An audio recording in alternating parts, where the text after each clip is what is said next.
everyone, and welcome back to my channel. And first and foremost, I'd like to just thank each and every one of you that have subscribed, each and every one of you that had viewed, the ones that have shared, that have liked, without even any content or not even knowing what or where we are going. So thank you to each and every one of you. May you continue to make this family grow. Okay, so let's get down to business. Right, so the channel, obviously, as we all know, is about conversation. The channel is about sharing my life story. The channel will be about a lot of things, but based around conversation, communication. So I just thought to myself, what better way to start the year to actually have conversations around dreams, around goals, around things that hold us back from actually getting those or achieving those dreams and goals. So I came up with this series, if I could put it that way, which will consist of just a playlist, I guess, of different topics in terms of the name of the playlist. And I will call this On Their Necks, right? I think we've all heard the term on their necks, and in most cases, it's used, I think it's used for just about anything. You could literally have a face beat and people would be like on their necks.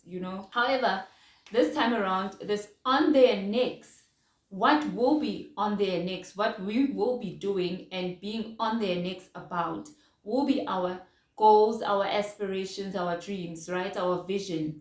So the series actually will cover us having to be or having to put pressure on ourselves, being on our necks with our dreams, with our goals. And we will be, I guess, unpacking what are the things sometimes that hold us back and how we can go about having to break certain chains or break certain strongholds for us to move forward.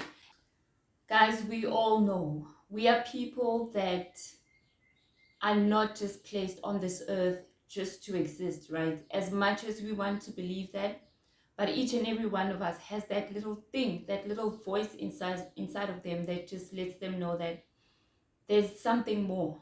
There is literally something more. And the first thing that comes after you dreaming, after you writing things down, after you trying to figure out how you're going to do it, and even after having this big plan and this roadmap to your success, the first thing that comes is fear. And I believe, let us just talk about it, guys. I have always believed that I'm someone that is a risk taker, if I could put it that way. And I've always believed that I am, bad word, but yeah, I'm a phenomenal failure, right? Meaning I literally would just go for something, and if I fail, it would not bum me out as much as it would to another person. But I've realized that a lot of those things that I was fearless about were really things that were very on the surface level. And for the longest time and for years, I thought I'm not someone that can be overcome by fear. Until recently, I've started to take my life more seriously. I've started to think about purpose. I've started to think about impact. When, I mean, you could literally say, no, I'm a fearless person because you went to the bank and you applied for a loan and you were just fearless in that way, in the sense that you you you just you're just not afraid of maybe iskoloto or something. But when it comes to things that move your soul, I guess, when it comes to things that are purpose filled, things that you know very well that this could either go very, very, very, very right, or this could either go very, very, very wrong. Those are the things that we find ourselves being fearful of starting, of pursuing.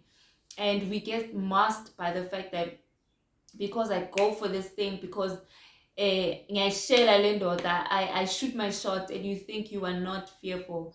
But with the things that really, really move your soul, we have this tendency of fear, and things that involve other people being proud of you. I think that's another thing. There's fear that is heavily involved in them. The first one we're going to look at is the fear of failure. This has not impacted me or crippled me as much, but in the recent years it has, because of the fear of having to let people down, the fear of, because I've had to also work through people pleasing. Now I have had to think about, what if it literally fails, and the people that are looking at me, or the people that I want to please, the people that I want the applause from, the people, even, I mean, ooh, we can actually go as deep as wanting parents' approval, having to, I've disappointed my parents so many times in life that I would even think, what if I do this and it fails? And to them, it's going to come across as, oh my gosh, there's the other failure. So yeah, guys, it goes really, really deep. Fear of failure really goes really deep. And it also has to take us having to ask ourselves why. It also has to take us having to do the work in terms of fear, because we have different ways, because of um, whether it is trauma, because of the things that we've went through as human beings. That's why it's very important to ask yourself why all the time. I do that all the time. And then the second one, let's move to it. And the second fear would be the fear of the unknown. The fear of the unknown, going as far as, this has never been done in my family. This has never been done in my circle. I've heard people talk about mentors. I've heard people talk about support structure. Where am I going to get that? And that is a reality, especially in terms of starting businesses, starting, whether it's NGOs or starting a ministry, guys, even starting a YouTube. When you look around and there are people that you look from afar that are doing it, but you don't have someone very close to you that is doing it. And for you, you would literally be fearful and be like, no, maybe this is just not something that we do as these people, these kind of people, whether it's your family, whether it's your circle, whether it is the type of person that you are, or whether you belong to a certain religious um, group or something like that. So that is the fear of the unknown that I've also had to tackle in my life, looking at the things that I want to do. And I'm looking around and I'm like, okay, fine, we need someone that has gone this road before us, before we can actually want to just pursue this and start this. And that is one of the other fears that I've had to kill.